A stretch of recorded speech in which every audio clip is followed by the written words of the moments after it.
Heck of a Wreck is a bronze sculpture showing a cowboy, and he's going down in a big wreck with his horse. He has just roped a hard-running steer when that steer cuts right in front of him, and his horse slams right into the steer, and the impact causes the horse to trip and flip over the top of the steer. The horse and cowboy are going down hard, and it looks as if there's going to be some serious injuries.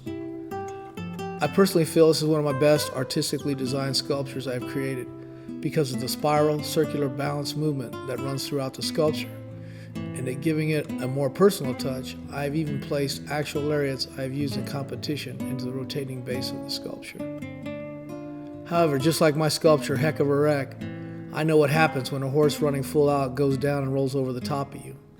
On September 26, 2014, I was invited on a trail ride by my good friend, country singer Pete Martinez. We were at the Indian Head Ranch in Las Vegas, New Mexico.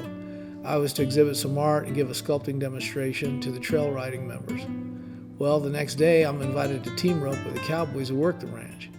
I knew I was in trouble and all the ranch hands were wearing matching shirts, but I never missed a chance to rope and was having a good time. One of the cowboys was admiring my big bay horse. I call him Man, and he asked me if he was fast. I tell him he has some run in him.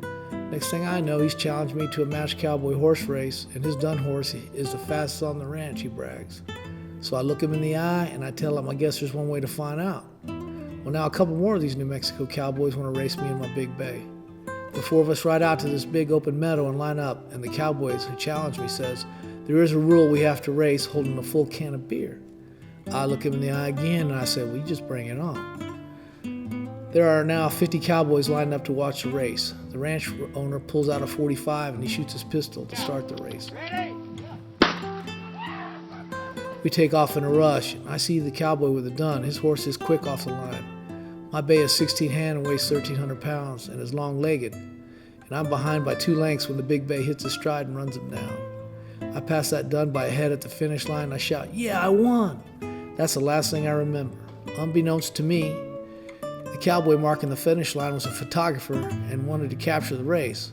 Well, this not so bright dude is dismounted and wants to hold his camera with both hands, and he throws the reins over his horse's neck and slaps him into the rump.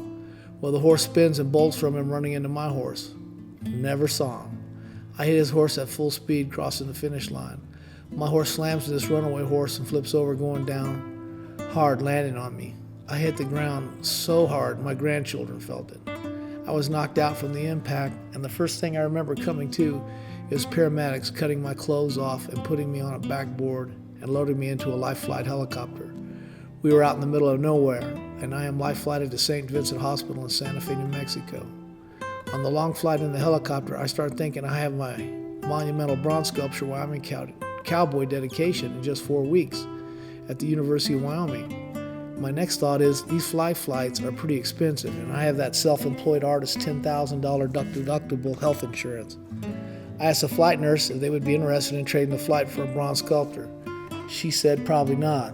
Just my luck. Well, when I get there, all I have on is my dirty underwear. They put me in a full-body MRI machine and examine me, finding 7 broken ribs, a shattered collarbone that will need 12 screws and plates, a broken shoulder blade, a collapsed lung, a concussion, and a few spider cracks in my spine. I was in the hospital for 3 days. My wife Lynn has to drive 650 miles to come and get me and my horse. God bless that woman. I love her. Because without her, I don't know what I would have done. It took 2 full days to drive home, and I felt every bump on the road from New Mexico to Wyoming. You know, for winning that race, I sure felt like I lost. And the next time a cowboy tells me he has a faster horse than mine, I'm going to look him right in the eye and tell him I'm happy for him. Because you know in rodeo, it's not if you're going to get hurt, it's just when and how bad.